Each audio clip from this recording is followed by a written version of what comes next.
Hi guys, hello. Good morning.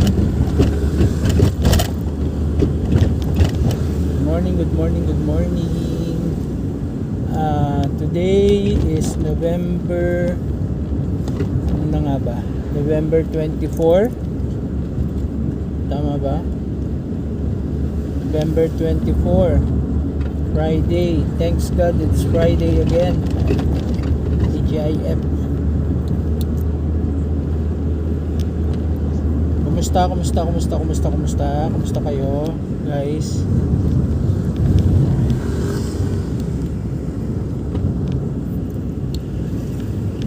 Ito, pauwi na po ako. Samahan niyo ako. Pauwi na from night shift duty.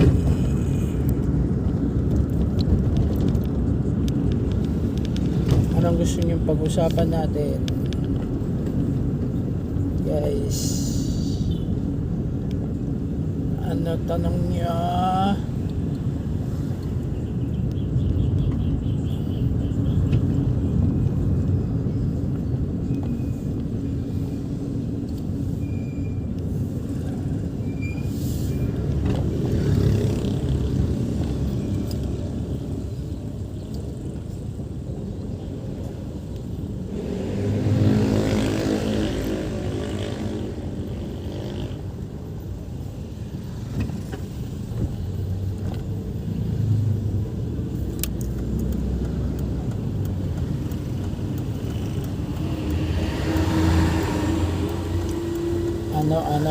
Anong pag-uusapan natin?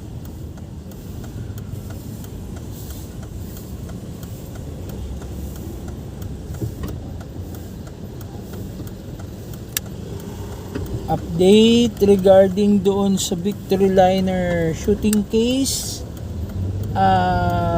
May development naman, guys. Tinututukan nila.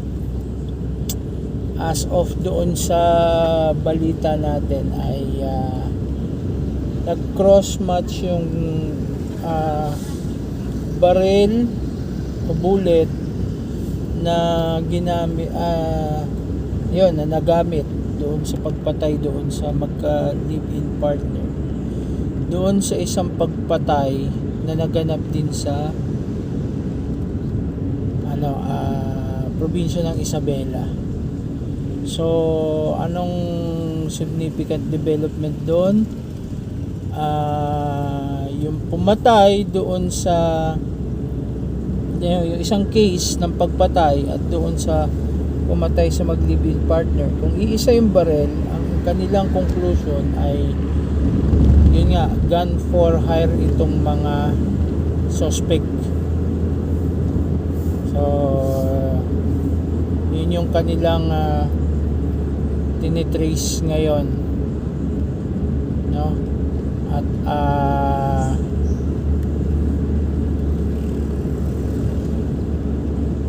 yun yung sinusundan na nilang isang lead para doon sa naganap na shooting incident.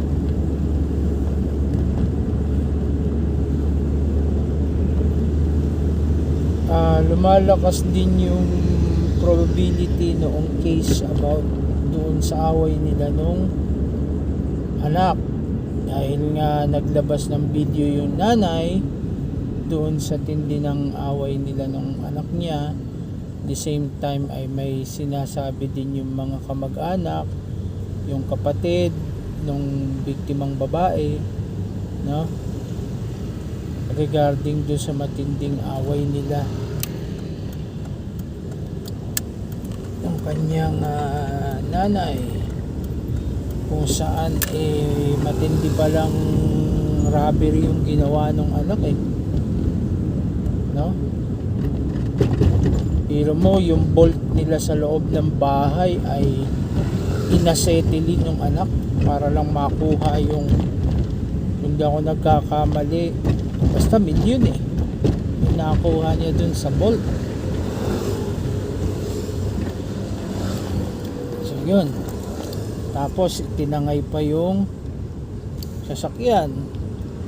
kotse. Kaya kahit nag-iisang anak siya, kinasuhan nung nanay niya ng robbery tsaka carnapping yung anak. So mabigat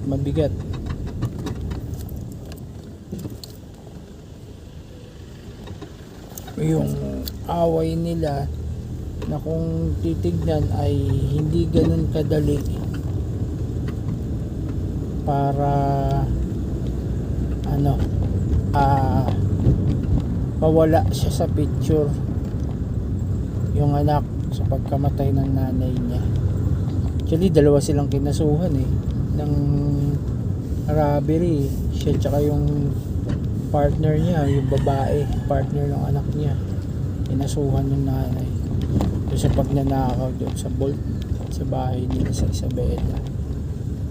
Hindi.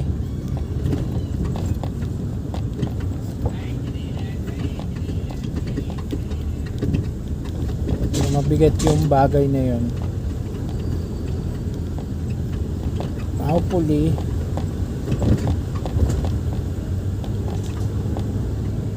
mas lalo pa magkaroon ng matinding paglilinaw doon sa kaso para mabigyan ng hustisya yung mga biktima. Hindi ako nagkakamali ay nailibing niya yung dalawa. Magkaibang probinsya yun kasi magkalibing nga lang sila.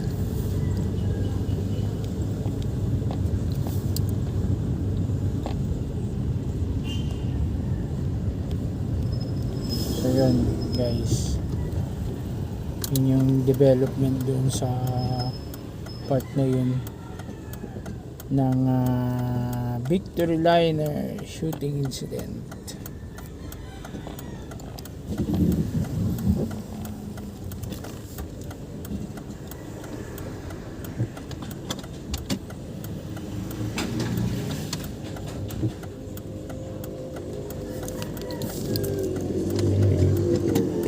Park lang tayo, nandito na tayo sa labas ng bahay. Park lang tayo dito sa gilid.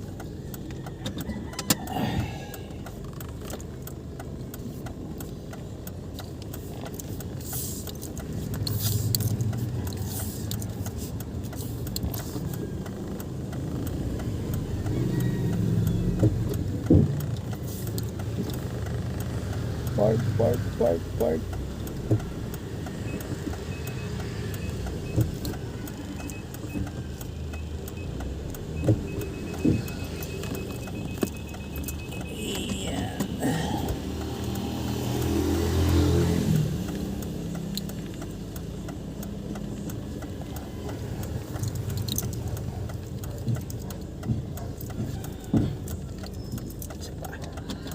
Sa pangkabig natin.